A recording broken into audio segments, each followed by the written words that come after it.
It's my pleasure to welcome our guest today, or not a guest, our speaker today, Naomi Alboim, who is a distinguished fellow here in the School of Policy Studies.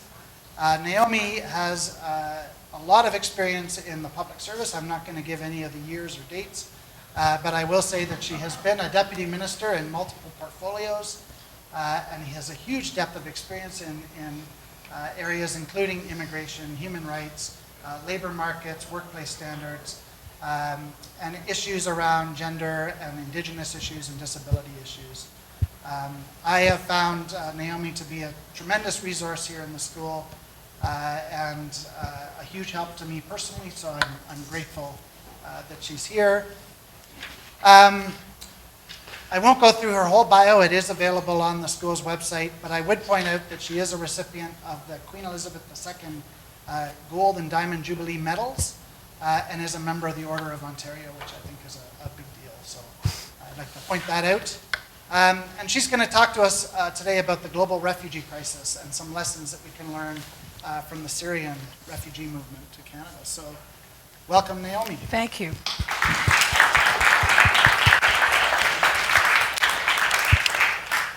Thanks, Warren, and hello, everybody. I'm glad that I'm not late. I had an adventure on the train. You always have adventures on VIA, but I'm glad that I'm here.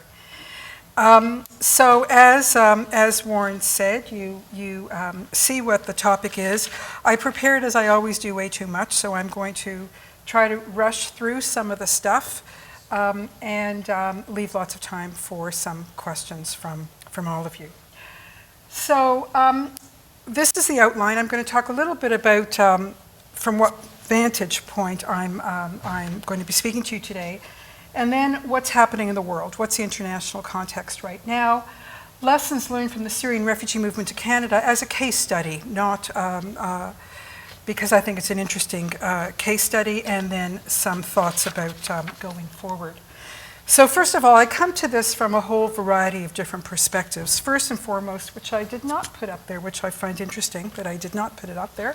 I am the daughter of a refugee survivor of World War II, and that has obviously had a significant impact on me and how I perceive the world.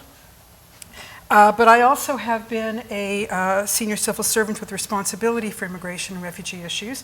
In fact, in 79, 80, 81, before many of our students were born, I coordinated the flow of Indo-Chinese refugees from Vietnam, Cambodia, and Laos to Canada, otherwise known as the Boat People movement, and then had responsibility for many other refugee flows to Canada as a member of the Federal Civil Service. I then moved to the province and had responsibility for immigration from the provincial perspective, along with other issues. I obviously have been, unfortunately not this year, but I've been teaching immigration and refugee policy at the school since 2000. So for a significant period of time, and I continue to analyze, comment, write on immigration and refugee policy. I've consulted on immigration and refugee policy both in Canada, across Canada, but also abroad, and particularly recently in Italy, Germany, Estonia, Latvia, and Lithuania, given the role that European countries have been playing with the Syrian refugees. But also in Japan and Korea on immigration policies. I was a co-founder of Lifeline Syria, which was a not-for-profit organization based in Toronto to promote, recruit, train, and support private sponsors in the sponsorship of Syrian refugees.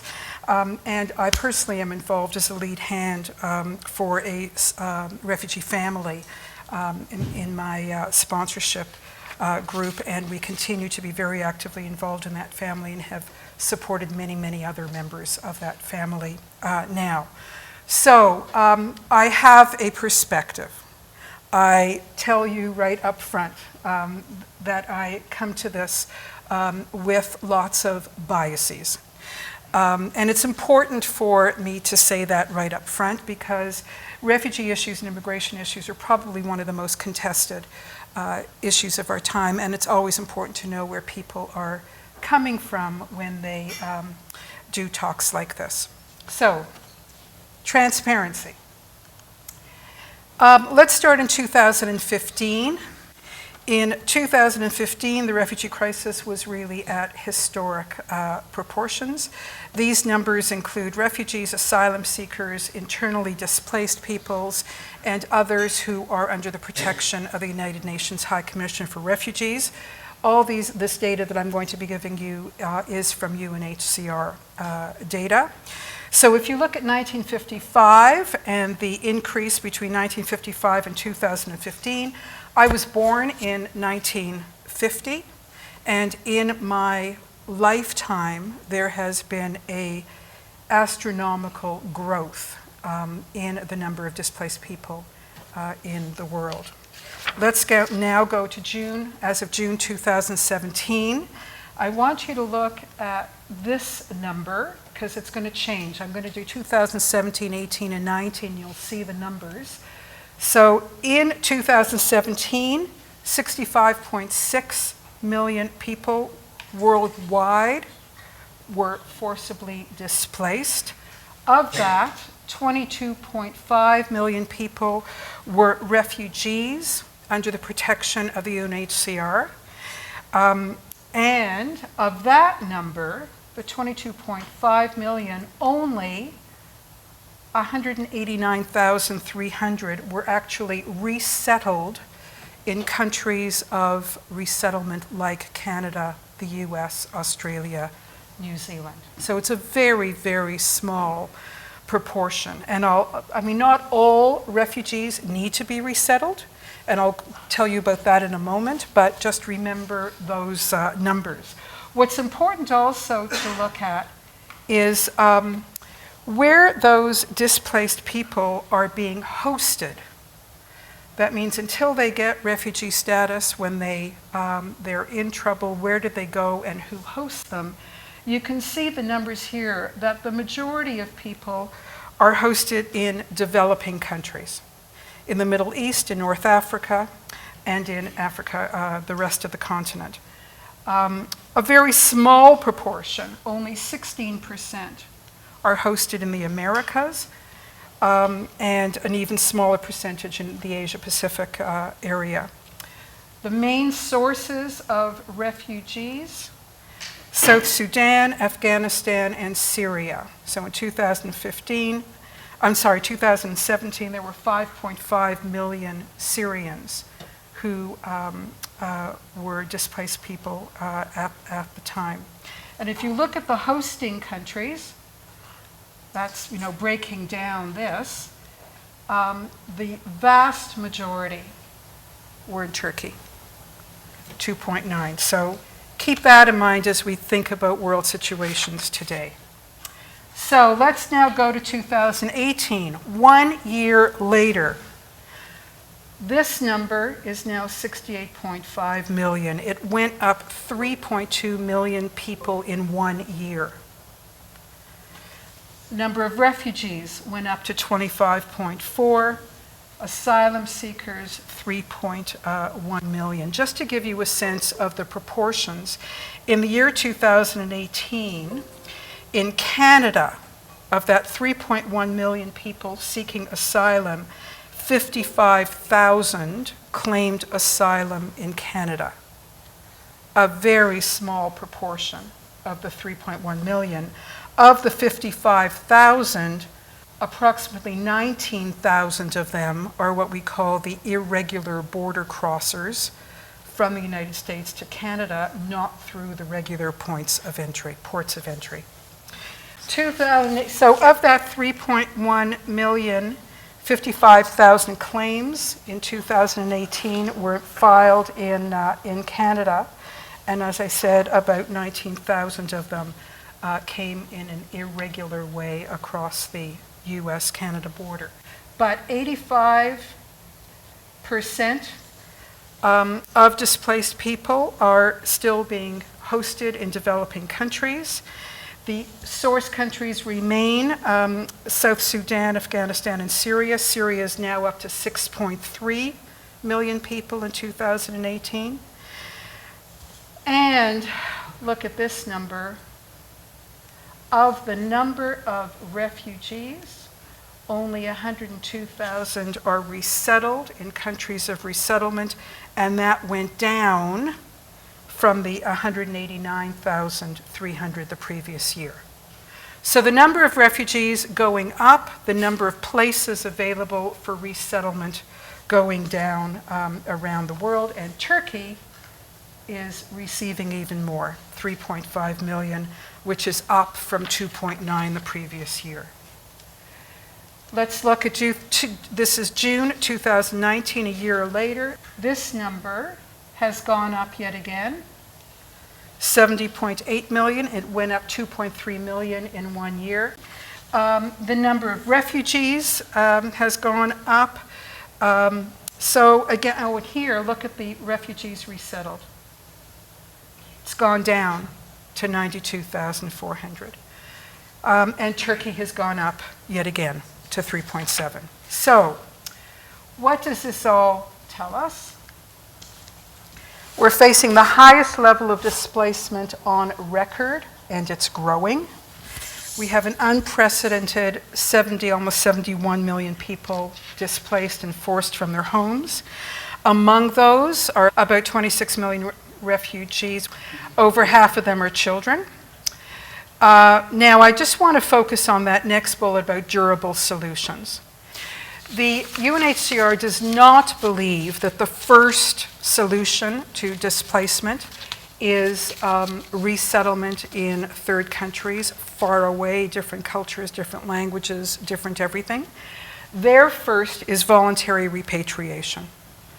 If the situation changes in the home country, if it's safe, if it's secure, if it's possible, first priority to try to get people to be able to go home voluntarily. And the voluntarily is a really important caveat.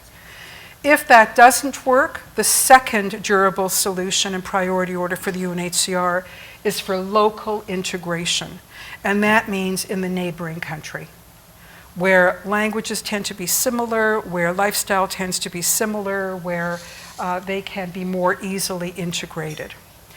If that is not possible, only then are refugees identified by the UNHCR as requiring resettlement, and they tend to be the most vulnerable of refugees.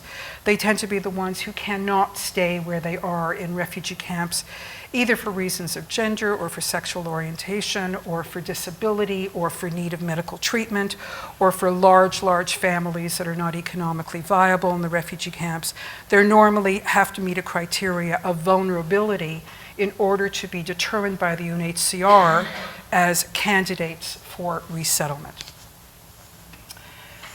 Of that, remember the previous slide, the number of refugees that were resettled in 2018 was a grand total of 92,400, a mere drop in the bucket compared to the need. Canada resettled 28,000 of them, which is a pretty significant number for a country the size of Canada.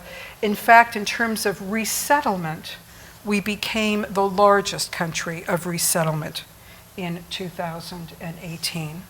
And as we know, other countries are significantly reducing their intake of refugees or are shutting down completely.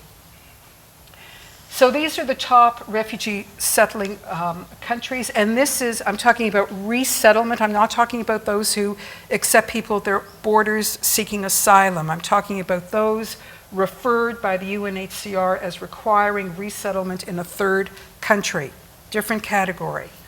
So those refugee resettling countries, Canada number 1, US, which used to be by a long shot number 1, is now number 2. And the top 5 countries of refugee origin are the ones on the right. Now the US, as you know, is 10 times the size of Canada in terms of population. One would expect that they would therefore receive about 10 times as much as Canada does for resettlement, and that is certainly no longer the case. This is the graph. The top blue line is the annual ceiling determined by the United States, and the purple line are the number of refugees actually admitted, and you see the downward spiral.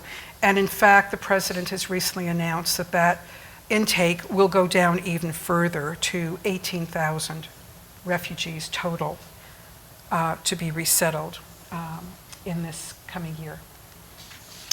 So let's now turn to Syria more specifically. The worst refugee crisis of our generation. These are just selected conflicts since 1991. And you can see how Syria ranked. This was, again, as of 2015. And this is where they are being hosted. And look at Turkey. These are Syrians. Turkey, Lebanon, Jordan, and Iraq. Canada, in its determination of the priority countries that would be assisted in terms of refugee resettlement, chose those three top countries as where they would select refugees from, as referred by the UNHCR. Many from Turkey, Lebanon, and Jordan. Turkey has said no more, thank you very much, but we'll see what happens now with the recent events on the Turkish-Syrian border. Lebanon is in serious trouble trying to take care of the ones that they have, as is Jordan. And the situation is likely to get worse given the US withdrawal of forces from Syria, given the Turkish attacks at the border, and given the possible resurgence of ISIS. So, what has Canada done? In terms of Canada's admissions of, again, resettled refugees, I'm not talking about asylum seekers at this point.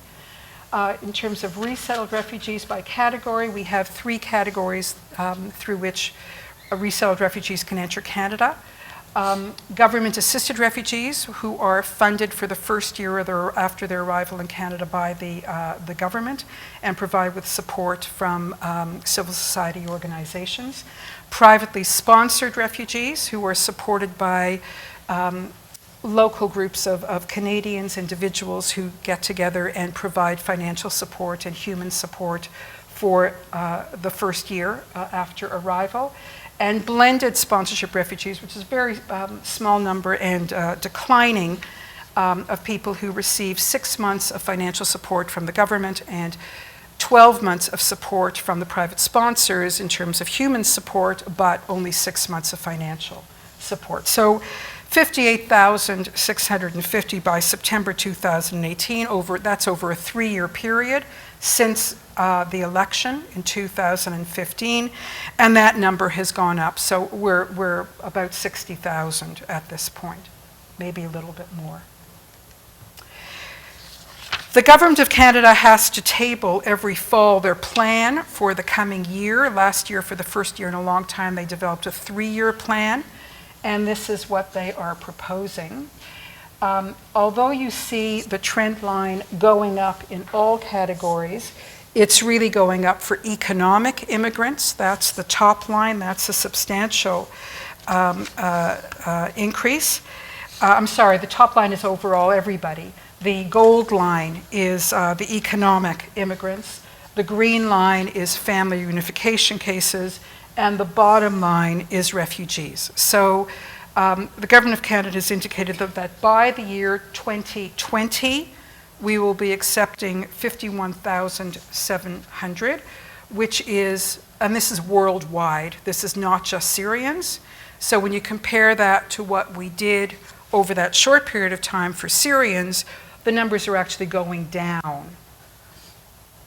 The numbers are going up, but they are worldwide, not Syria specific.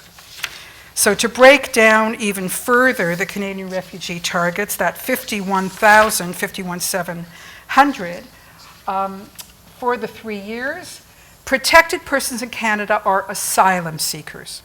Those are the ones that just arrive at our borders at either official ports of entry or irregularly across the border. So Canada is expecting by 2021 there will be 20,000 asylum seekers who will have been processed and accepted for permanent residency in Canada. This is the end of the game, not people entering, but people actually being processed and being allowed to remain as protected persons in Canada. And the next three categories are all those resettled from abroad, as referred by the UNHCR or as named by private sponsors. And you can see that the government-assisted category, as a proportion, if you like, of the total, is going down, and more focus is on privately sponsored refugees. So the Government of Canada is saying, we will accept this increased number, but on the assumption that private groups will come forward and agree to sponsor and fund more refugees than they have in past within that amount. So, what are some lessons that we've learned from the Syrian movement? The first thing, which I think is critically important, is that leadership really matters. And all we have to look at is pre-election 2015 and post-election 2015 to see that the numbers really changed, the policies really changed, the dialogue really changed, the discourse changed, and Canada put all stops out. When there was political will, they made it happen to allow many people to come forward.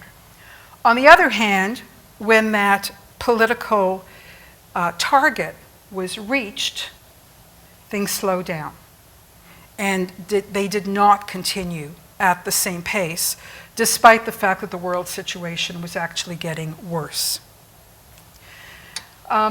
Policies really have to be in place to allow all of this to happen, or they have to be adapted really quickly. And in the Syrian case, the government of the day really adapted the policies very quickly to allow for the numbers of people that were accepted.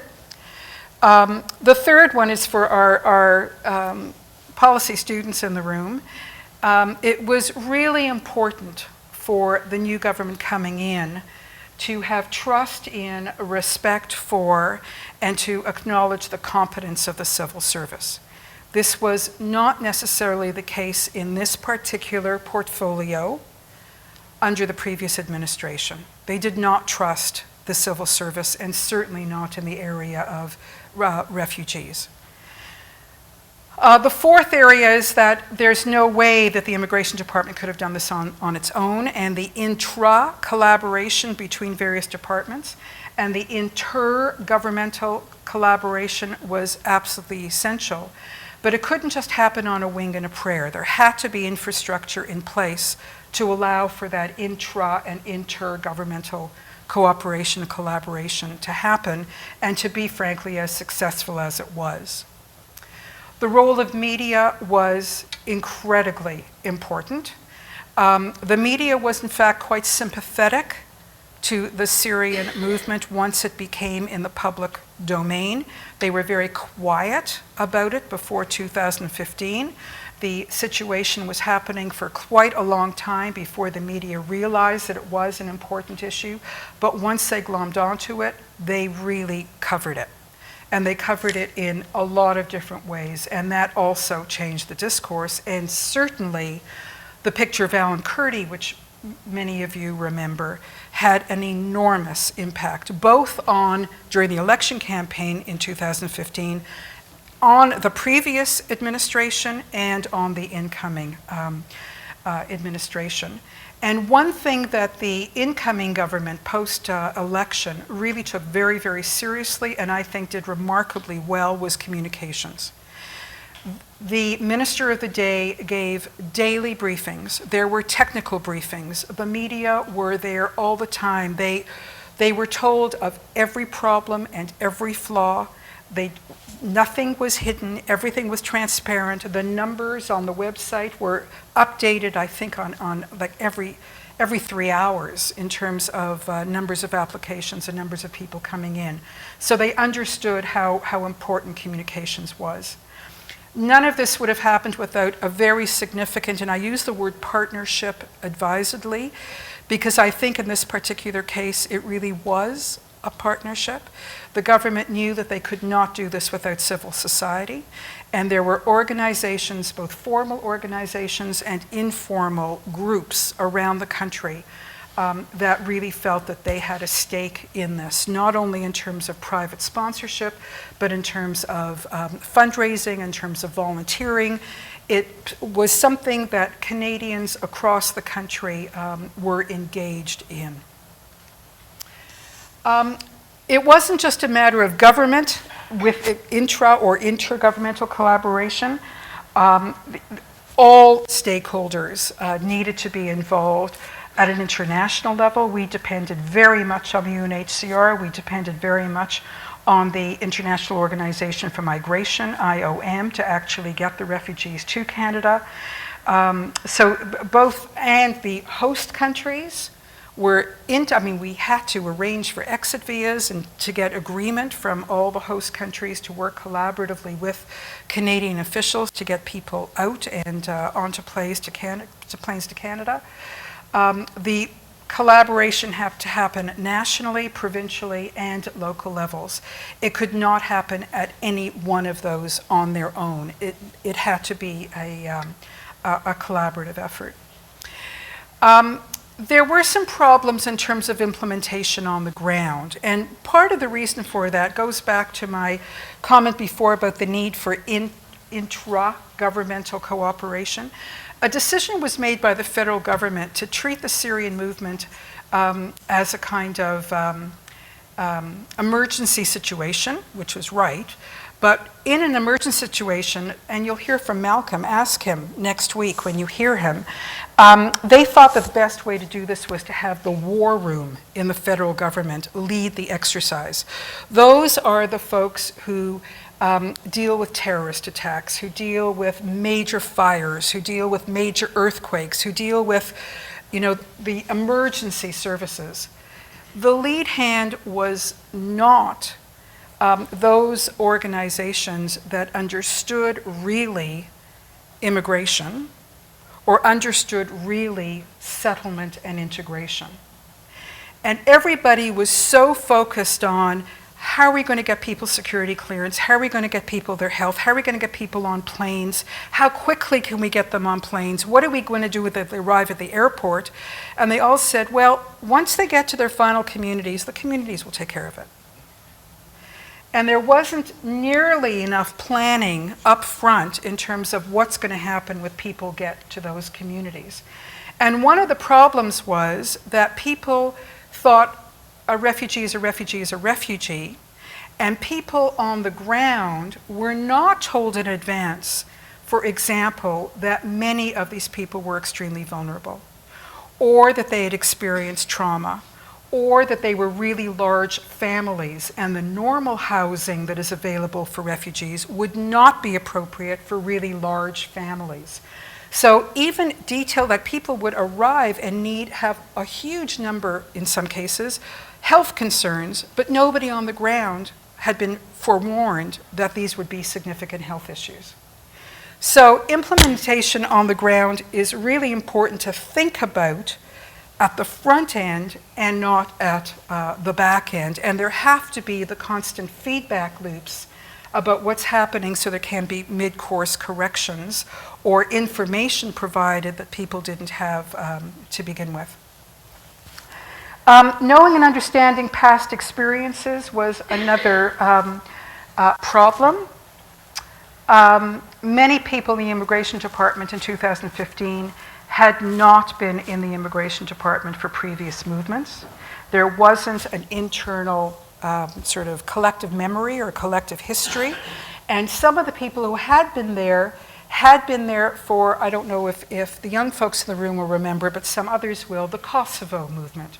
And the Kosovo movement was a very, very, very different movement. So people who had experienced the Kosovo movement said, well, we'll just use that template. No. For example, in the Kosovo movement, people came to Canada as temporary entrants, not as permanent residents. They had their security checks and medicals after they arrived, not abroad. Think about, given the concerns about security, if we had brought in 50,000 people who had not been screened for security purposes before they arrived. Think about them being put on military bases, which was what we did with the Kosovo movement. In some cases, right here, the military base here was on standby, waiting and ready. In some cases, the military bases still had training going on with gunshots being heard because people were being trained. You don't necessarily want to bring refugees who have experienced that to that kind of environment. So knowing past experiences and being able to adapt was really important. And thank goodness we were able to convince, don't do that. Don't follow the Kosovo model.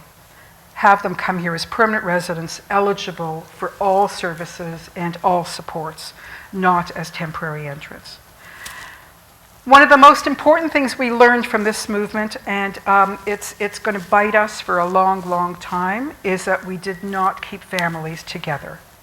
We used the definition of nuclear families, and sponsors and others could only sponsor, mom, dad, and kids. Forget about parents, forget about grandparents, forget about siblings, forget about nephews, nieces. That was very different than what we did in the Vietnamese situation. There, we selected whole clans of people. So what happened here is that the first Syrian refugees arrived and said, thank you very much for bringing us in. Now, what about our mothers, our fathers, our sisters, our brothers, our nieces, our nephews? Because they were still back there and they couldn't get on to their settlement integration because they were so worried about their families who were still in difficulty. So we weren't as facilitative as we could have or should have been in terms of family unification. What we also learned is that the intercultural personal support and contact is absolutely essential to effective settlement. The refugees, the Syrian refugees who are doing the best are the privately sponsored refugees. And yes, there is a difference in terms of the demographics of the government-assisted and the privately sponsored, for sure. But the wraparound support provided by the private sponsors and that intercultural contact in both directions was incredibly important for successful settlement integration. And the last thing on this list, I think, also is incredibly important. Not all refugees are the same. The more information we have, the better. But acknowledging and recognizing and responding to the differences, both the vulnerabilities as well as the strengths, is really important. So in the Vietnamese movement, for example, we identified people right off the bat who were real leaders in the community. And it was really important in some cases to select them first so that they could get set and get ready to help their co-nationals when the next plane loads arrived. And we have been you've been reading how well many of the Syrian refugees have been doing. They are not a monochrome, that's a wrong word. They're a very diverse group. Some are highly educated and some are illiterate in their own language. Some are highly professional and some have never worked in the formal labor market. So understanding those differences and recognizing that different approaches were necessary is really important. So going forward, I think we really have to increase public awareness about the need for refugee resettlement all over the world, but we're only talking Canada right now. I think we have to make refugee family unification a priority right from the get-go. I think we have to rethink our resettlement streams. It makes no sense to me to have these different airtight compartments of government-assisted and privately sponsored and blended. that all refugees should have access to the kind of wraparound support that's provided by private sponsors, even if they don't fund them financially. And all refugees have to have access to the expertise involved and provided to the government-assisted refugees. I think we have to do a real number on revitalizing the private sponsorship program. And I think we have to increase the number of refugees admitted as resettled refugees to Canada. And just as a counterpoint, think about the numbers. In the court, in 2019, first, second, and third quarters of the year, we brought in 100, just in 3 quarters of a year, we brought in 167,000 international mobility program temporary entrants and 71,995 temporary foreign workers. All these people, particularly the 71,995 people, are working. There are jobs for them. And if you've read anything in the newspapers recently or over the past few years, you know about the issues faced by temporary foreign workers in terms of them not having the status, their increased vulnerability, the way they are exploited, etc. Why are we bringing in that many people under those precarious conditions if there was work for them that in fact many refugees would happily do? And if they're here as permanent residents, and if they're here protected by all legislation, etc., they will not be exploited the way the temporary foreign workers are. But in all of this, Canada can't do it alone. Clearly, you saw the numbers. We're a drop in the bucket. We're a very small part of the solution. And we have to contribute in other ways, not just in terms of refugee resettlement, but really in supporting the Sustainable Development Goals established by the UN, both in source countries and host countries, and I would argue in Canada as well, so that we prevent displacement from the very beginning, so that we make voluntary repatriation possible, and so that we can support local integration in neighboring host countries. For those that are not familiar, for those who are, these are the Sustainable Development Goals. You can go through each one of those, and if we actually achieve the goals established here internationally, I would argue that we would go a long way to at least addressing some of the migration issues and forced displacement issues that we face today. One of the things that Canada is signatory to is the Global Compact on Refugees. That was signed in December 2018 by all countries in the UN except the United States of America. It's grounded in the 1951 Refugee Convention. It is just a compact. It is a non-binding international instrument. It is an aspirational document. But the purpose of it is, again, to ease pressure on the host countries, to allow, hopefully, for more local integration, to enhance refugee self-reliance, to expand access to third country solutions, resettlement, and to support conditions in the countries of origin for voluntary repatriation. However, and I'm close to the end now, clouds over other countries are drifting towards Canada. More and more countries are closing their borders, erecting fences, reducing their numbers. And here in Canada, we see the People's Party platform. We see the CAC reduction in Quebec of immigrant and refugee spaces. We see the rise of the Yellow Vest movement that's incorporated some anti-immigrant positions. We saw how the Conservative government took on the refugee camp, saying that it was going to prevent Canada from making its own decisions, which is absolutely, definitively not the case, and written into the compact that every sovereign state retains its sovereignty to make its own decisions. And we see the discourse on the irregular arrivals. And we hear now about other parties talking about reducing foreign aid, which would prevent Canada to do some of the things that we had agreed to do under both the Compact and the Sustainable Development Goals.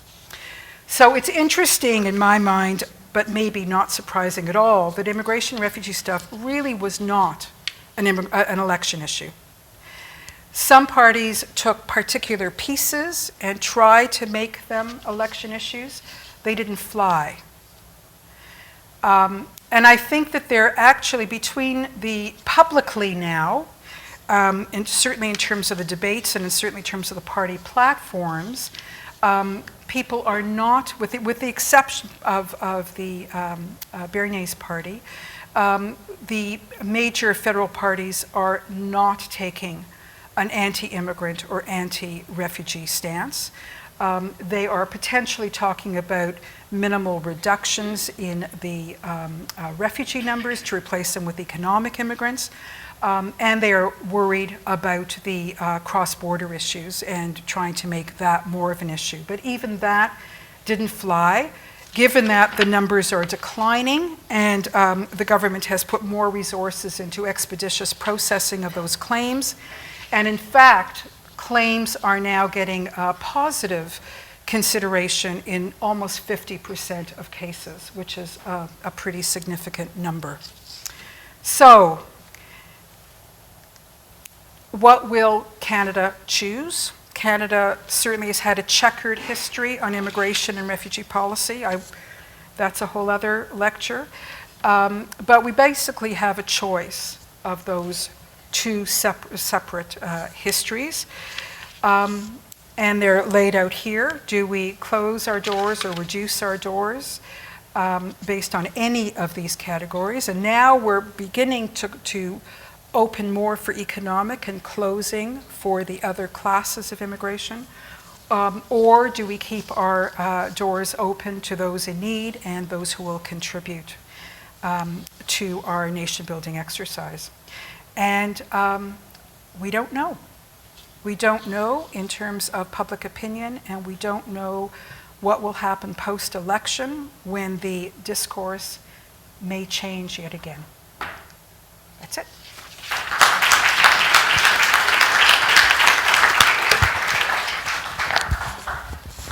Question? So we do have time for questions. Yep. The topic of prevention, there's an element of the room that you didn't mention, that you take Afghanistan, Iraq, Libya, Syria, even now, for example, Venezuela, Honduras, even Haiti, those were all targeted for regime change. And I would say, by the list you made, if we don't want refugees, shouldn't we stop making refugees? Those nations that were destabilized did not threaten the outside forces that did this. These were optional. We want a war. We want to change the government of those countries. And we wrecked their economy. We bombed their infrastructure. The lesson of your earlier data is stop making regime change wars. This is not an area of my expertise, but I absolutely think that we cannot focus purely on dealing with the messes after the fact and having a refugee policy that is separate and distinct from all kinds of other foreign policies, international development policies, etc. They have to be absolutely linked. Yes, Helen? Naomi, could you comment on the current situation with Turkey and what motivations are for? I know you showed how many refugees. I'm sorry, I'm asking about the current circumstances that we're living through with Turkey. We know you showed very vividly how many refugees have moved to Turkey, but what is the dynamic? Again, this is not an area of expertise. My understanding is the number of refugees that are currently in Turkey really is difficult for Turkey to deal with. And if there is this area on the other side of the Turkish-Syrian border that is made I hate to use the word safe because who knows if it'll actually be safe, but available.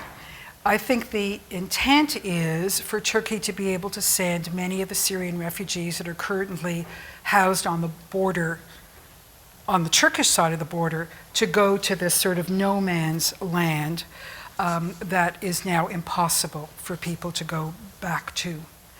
There are many other issues involved, but purely from a destabilization point in Turkey, they cannot continue to cope with the numbers of refugees that they have. So I'm sure there are others in the room who are more up on the current situation. But the concern is that it'll create more refugees, and it'll create the potential for the real resurgence of ISIS with the Americans gone. I'm going to read out the first Slido question, which is there a specific fact or statistic that you would use if you're arguing with somebody who said that we should be limiting the number of Syrian refugees we take in? Oh, okay. I'm not advocating for complete open borders and any Syrian refugee anywhere in the world who wants to come to Canada should be allowed to come to Canada. I'm not arguing that. I think that's totally unrealistic and there is not the public support for that, and we would have great difficulty absorbing. So I do think there needs to be a limit, but I think the limit can be much higher than it is now. I think we can absorb many more people than we are absorbing, and we should. My recommendation would be that we look at those, in fact, who are most vulnerable, continue to look at those who are most vulnerable, but add perhaps to the economic category of immigrants, or within the number of people coming in as economic immigrants, look at those highly skilled refugees or labor market savvy refugees, and there are many, many, many of them, who could easily do the work of temporary foreign workers and bring them in instead of temporary foreign workers, which would increase the numbers dramatically, and they would be able to contribute to the labor market where we clearly have a need for people. When you talk about bringing in the number of temporary foreign workers that we bring in on an annual basis, there clearly is a need. When you look at every employer, including in Quebec, says that they have difficulty finding people in Canada. We know the aging population, we know the fertility rates are going down, we know that we are going to need more and more workers. The question is, do we need only the high skilled? And I would argue no, because our economy is not purely high skilled. We have a pretty bifurcated economy now, and real needs at the high end, but equally high needs at the low end. And we can bring in people with full rights on the track to citizenship as permanent residents to fill some of those jobs. Okay. I think actually that's addressed one of the questions that have been posted through Slido. Any questions in the room, or should I read the next slide? I'll do that.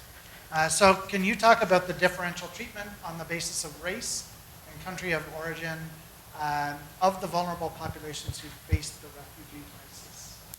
Okay, well, that's a really tough one, because it is absolutely true that the same way that the Syrian refugee crisis was completely not covered and not in our faces in the media while it was happening, we know nothing about what's happening on the African continent. And there are the biggest refugee camps in the world are in Africa. And the need for real intervention in those areas to assist those people, we just don't hear about it. And the staffing of our visa posts abroad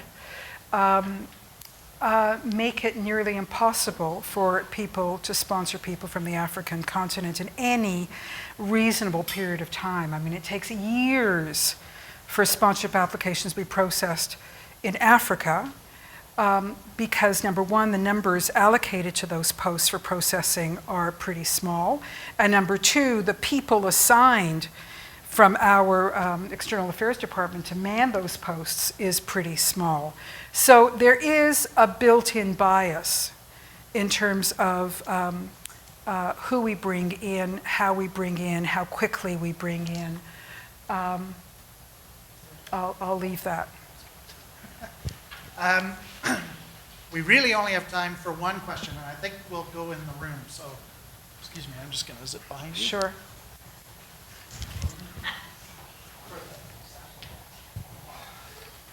Thank you, Naomi. Could you comment a little bit with the irregular boarding crossings that are happening and help us with the facts and the myths? Okay, this is not a quick one, but we have something in Canada that is called the Safe Third Country Agreement with the United States of America. It's the only country with whom we have that agreement, which basically states a refugee coming either to the US first or to Canada first has to make their refugee claim in the first country that they set foot into. And if they don't, they're sent back across the border. Now, this only goes for land border between Canada and the US, not airports.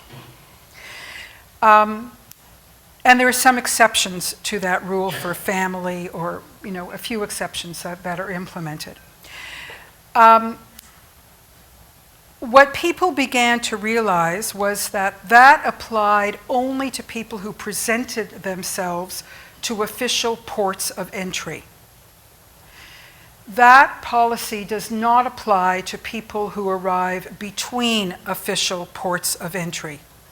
So if you sneak in through a farmer's field or through a forest and never present yourself to an official port of entry, you are by law legally allowed to make a claim for refugee status that has to be dealt with in its entirety.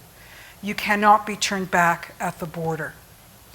So people started to realize this, and particularly after the election of Trump and after he introduced that there were policies in place that prevented people from being deported from certain countries. Once he indicated those were not going to be renewed and that people would in fact be deported, it caused people to be really concerned about their status in the United States. So they took advantage of the opportunity, which is a legal opportunity determined by law, as we have signed the Geneva Convention on Refugees, and as is the case determined by the United Nations. I forget how the sentence began, but people were coming across the border at irregular entry points, not the formal, legitimate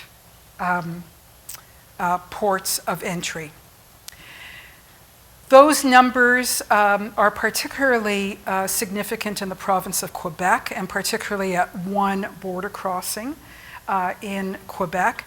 There were some instances in Manitoba, which you probably heard about in the winter, where people were significantly affected by the cold, etc.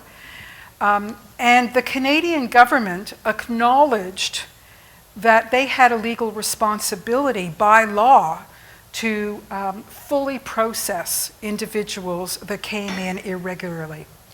The problem was that they didn't put the resources in place to actually have them processed pretty efficiently, so that if they were determined to be bona fide refugees, they stayed. And if they were determined not to be bona fide refugees, according to the definition of the Geneva Convention, they would be deported. So we had numbers of people coming in, some of whom were absolutely bona fide refugees, and now, from the cases that have now been finalized, 49% of them have been determined to be absolutely bona fide refugees. That's a fairly significant number. The numbers have not continued to go up, and there have been peaks and valleys in the numbers crossing the border irregularly. And in fact, now the numbers are going down. They are less now than they were a year ago, for example. And the government has allocated resources for the processing of these claims, so they're happening much more quickly. The fact that they're happening much more quickly, I mean, we could say 49% are legitimate refugees. That's a pretty high number. People in the States may say 51% are not making it. Maybe I should think twice before I go. Maybe I really don't have a claim.